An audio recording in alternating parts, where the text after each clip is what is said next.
my2020census.gov. This is pretty straightforward. Start questionnaire. Please log in using the materials we mailed you. Enter your 12-digit census ID, which is here, pretty easy. Good evening. I'm Kate France. And I'm Tabby Tyler. Tonight we're talking about why the census matters. So grab a beverage. I mean, you're in quarantine, so it's obviously not your first one. And enjoy your night in.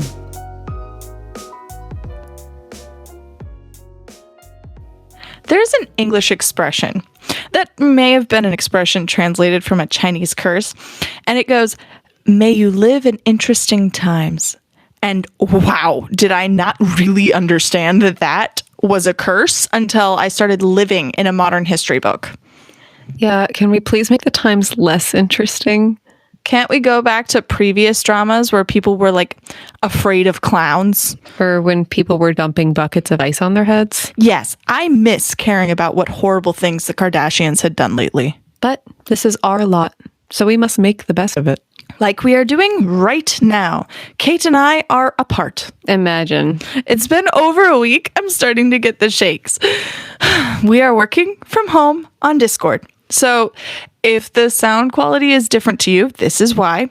And so in between our panic snacks and our social isolation, we managed to write a show and we managed to do our civic duty as a citizen. Yes. It's that time of year. Well, no, rather it's that time of every 10 years. It's that time of decade where we are prompted to fill out the census. Which is great. Everyone should fill out the census. You literally have two responsibilities right now as an American citizen. Stay inside and answer 5 questions. That should be our mantra. Fill out the census. Or wait, no, that's not very relaxing. Fill out the census. Yes, repeat that in your head as you do your 8th celebrity-led meditation for the day. But seriously, I kind of put it up there with voting as far as importance goes. Every vote counts and every count votes. That is, every count votes by extension of their votes in the Electoral College, which is, dictated by census results. And the allocation of votes in the Electoral College is just one of the many uses of census data. Census data is also used to reapportion seats in the House of Representatives, to realign congressional districts, and to guide how billions of dollars of federal funding will be spent. The website for the census states, quote, "Over the next decade, lawmakers, business owners, and many others will use 2020 census data to make critical decisions. The results will show where communities need new schools, new clinics, new roads, and more services for families, older adults, and children." The results will also inform how hundreds of billions of dollars in federal funding are allocated to more than 100 programs, including Medicaid, Head Start, block grants for community mental health services, and the Supplemental Nutrition Assistance Program, also known as SNAP. End quote. The census helps to ensure that vulnerable communities are fairly distributed resources. But often, these vulnerable communities are undercounted. In 2010, over 1 million children under the age of 5 were not counted in the census. How they determined this number is discussed in a 538 article that we'll post in the linear notes of this show. But the brass tacks of the article is that the count of young children in the census appears to be getting worse, and this could be due to a number of factors. Children are now more likely to live in complex households where they live in 2 separate locations because of divorced parents, which makes them more likely to be left off of a census count. According to the 538 article, quote, "These kids may live in families that are considered hard to count. They live in high-poverty neighborhoods, rental housing, or with another family. The rate of uncounted young kids in urban areas is double or triple the national figure, and kids of color are also more likely to be missed."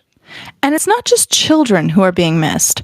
A study by the Urban Institute that was discussed on NPR predicted that the 2020 census could lead to the worst undercount of Black and Latinx people in 30 years.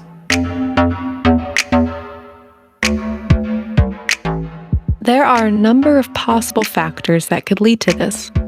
A study conducted by the Census Bureau found that people don't fill out the census because of privacy concerns, fear of repercussions, distrust of the government, apathy, and few perceived personal benefits, and that minority groups are the most likely to be misinformed about the use of census data. Complex living situations also contribute to census miscounts. Complex living situations can include individuals who live in multiple homes, multiple people living in one home, and people with no ties to a fixed residence. And when multiple people live in one home, there's a fear that that information can be used against them and that they can be evicted. Or worse, deported. The Trump administration last year discussed its desire to include a question on citizenship in the 2020 census, a proposal that never came into fruition. But the proposal, nonetheless, helped to further frighten non-citizens into thinking that filling out the census would be dangerous to them. I mean, I can see why people wouldn't want to give their information. Yeah, it's the government asking for your personal information. And you'd be inclined to think that they're going to use it for something else, but by law they cannot. There's a Fighting Rumors tab on the U.S. 2020 Census website. Oh, yeah? Setting the record straight. Does the 2020 Census ask about citizenship status? No, the 2020 Census does not ask whether you or anyone in your home is a U.S. citizen. Are non-citizens counted in the census? Yes, everyone counts. The 2020 Census counts everyone living in the country, including non-citizens. Can my answers be shared with law enforcement or used against me? No, the law prevents the Census Bureau from sharing information with law enforcement. Your answers cannot be used to impact your eligibility for government benefits. Your answers are only used to create statistics about our country. The Census Bureau is bound by Title 13 of the U.S. Code to protect your personal information and keep it strictly confidential. That's every answer to every question. Good. Yeah, that's important. Mm-hmm. So, hang on. So what if, somebody who's wanted by the FBI's Most Wanted filled out their name in the census? They can't use it. They can't use it. Because of Title 13, they can't use it. When you opened up the 2020 Census, before you clicked on the Rumors tab, they had it in big, bold font saying, for any reason, the law enforcement agencies cannot use it due to Title 13. Huh. So even if you are number one on the FBI's Most Wanted list, can't use it. We want nice roads. We want good roads. Please just fill out the census. The 538 article we mentioned earlier included a study done at George Washington University that estimated the amount of funding communities were missing out on due to census undercounts. Quote, to simulate the effects of a countrywide undercount affecting all age groups, George Washington University researchers took the population numbers from the 2010 census and reduced them by 1% in each state.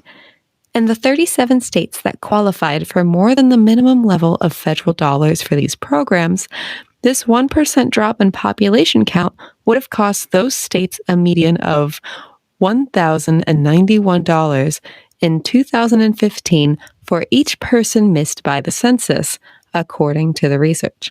Some states would lose out on hundreds of millions of dollars in federal money. End quote. So you can clearly see how much people have to gain by participating. And how much they could miss out on if they don't. But the reasons people avoid the census today are not very different from the reasons people avoided the census in the past. Korean farmers have a proverb: don't let the government know how many sons and how many cows you have. The census is one of humanity's oldest bureaucratic traditions. Much like the old tradition of not trusting your government. The history of the census dates back to 3800 BCE, when the Babylonian Empire took the first known official census. This census mostly pertained to livestock and consumable goods, but in 2 CE, the Han Dynasty in China collected the oldest surviving census information. It was a massive undertaking that recorded 57.7 million people and 12.4 million households. In 1086 CE, the census became a tool for taxation when William the Conqueror had the Doomsday Book recorded to gather information about all British landowners. Funny that the census was called the Doomsday Book. Yeah, like that doesn't garner mistrust. Similarly, 200 years later, the Mongols took a census of their captured holdings in China, Russia, and other Asian territories in order to demand resources to further their conquests. Hello, we're here to make an assessment of your valuables, which are now actually our valuables, so that we can more effectively conquer other people and their valuables. However, for the most part, the census was a way to administer territories and tax populations, a trend that seems to be a cross-cultural one that was practiced by many, including the Incans, who used knots on a string of alpaca hair to record census data. The census continued for the next several centuries and eventually was administered in the United States.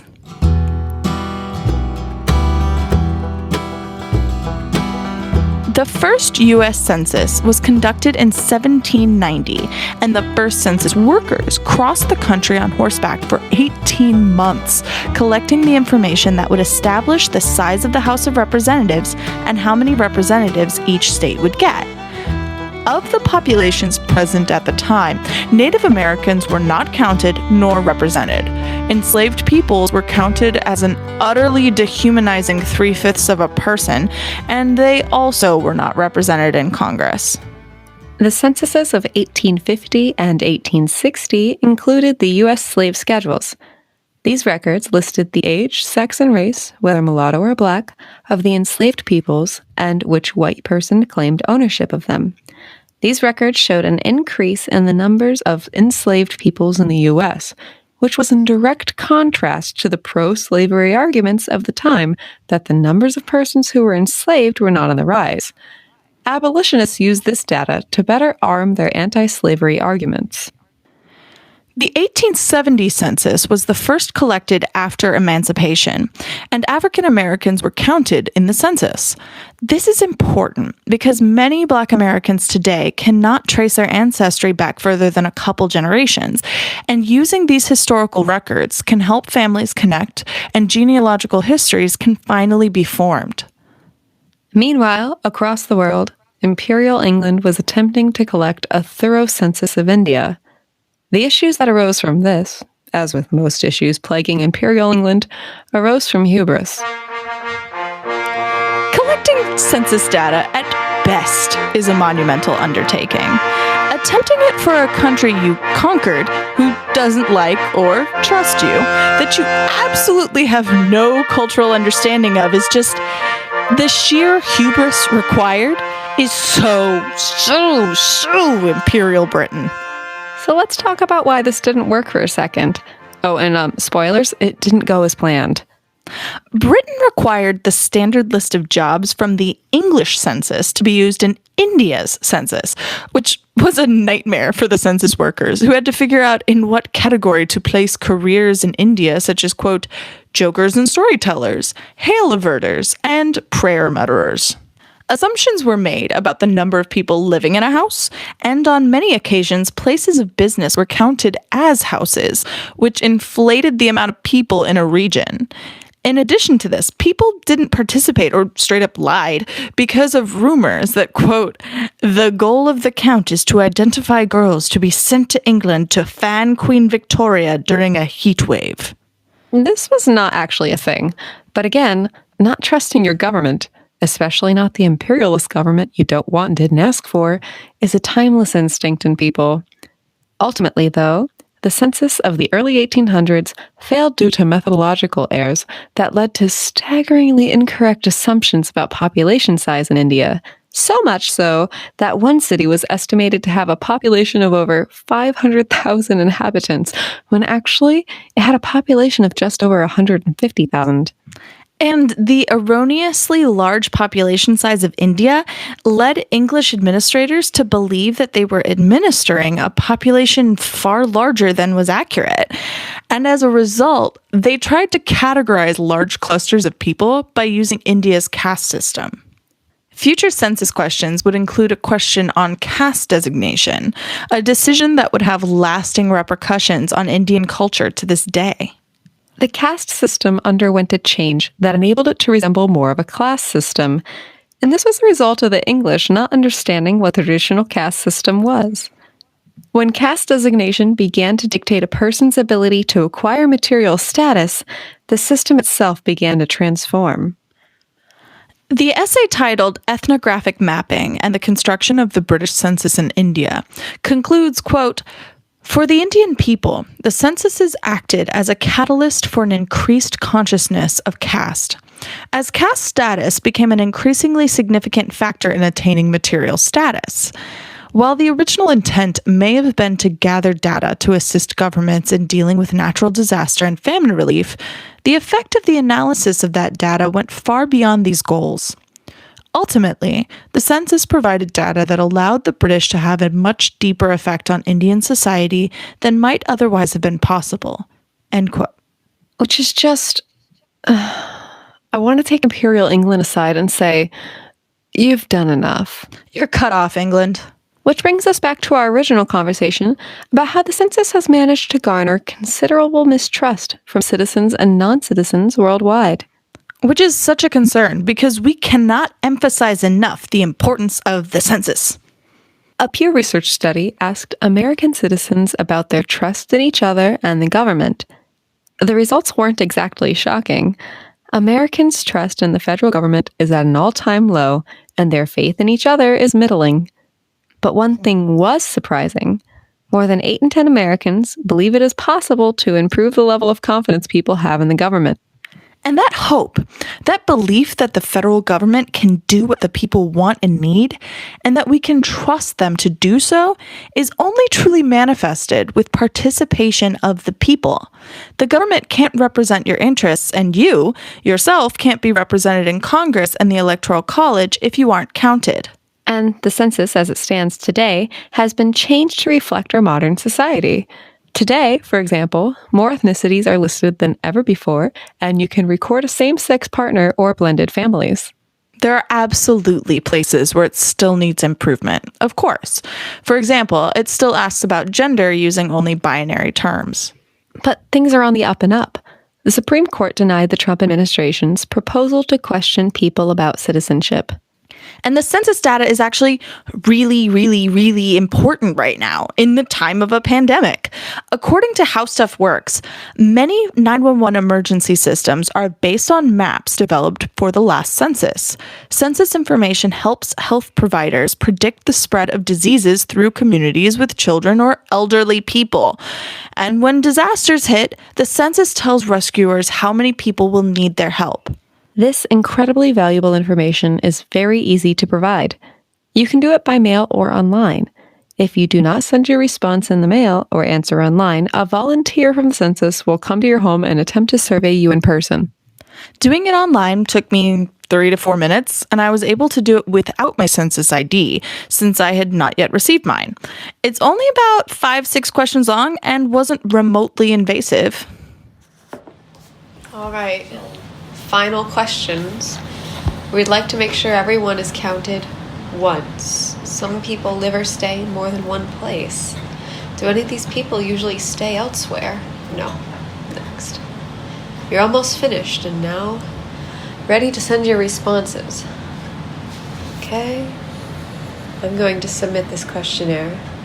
Thank you for completing the 2020 Census questionnaire for this address on this day. Wow, that was incredibly easy. Filling it out online? Yeah. Yeah. Here, elbows. In the time of Corona, everybody elbow bumps. The census doesn't ask for your social security number, any banking or financial information, political affiliation, or citizenship status. Do not give any information to anyone claiming to need it for the census. And remember that filling out the census is your civic duty, so log on and take care of it. Speaking of being home, we have a word or 2 or 10 for our main demographic, our parents. Yeah, stay home, Mom. We And love Dad. you, Dad, and mom and grandparents. We want My mom's you gonna to be be okay. my mom's gonna feel attacked that I said her first. She's so upset. I don't go anywhere. I'm fine. I'm following the rules. I wouldn't leave the house if it wasn't stay for this. home. My grandma's going to be like, all I do is go on walks. It's fine. I'm following the rules. But no, the point is, we've talked about this really important civic duty, but we really need to remind everyone to please stay home, please, so that we can just get this over with. Please. Give the healthcare world an opportunity here to actually handle this. Yeah. And you know what's a great thing? Sorry, I'm cutting you off. But I mean, that is the thing. Everybody says, why do we have to do this? This is so bad for the economy. This is so bad for me, proverbial me.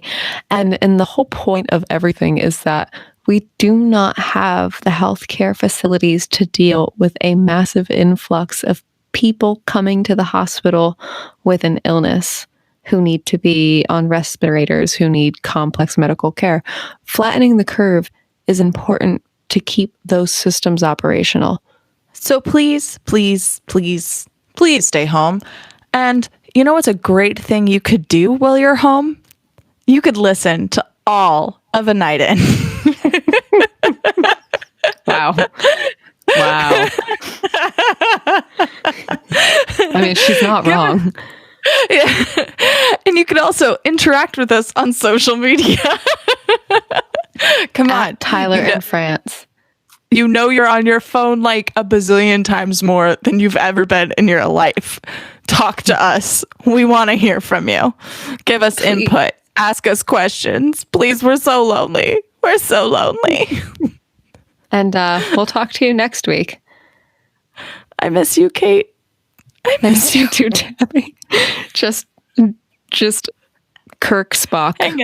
Glassmirror.jpg. Glass mirror, glass window. Yes, it's a great mantra to keep in mind, guys. The good of the many outweighs the good of the few, or the one. So stay home. Bye. And bye. Gee, I wonder which part of that episode was unscripted. Sorry.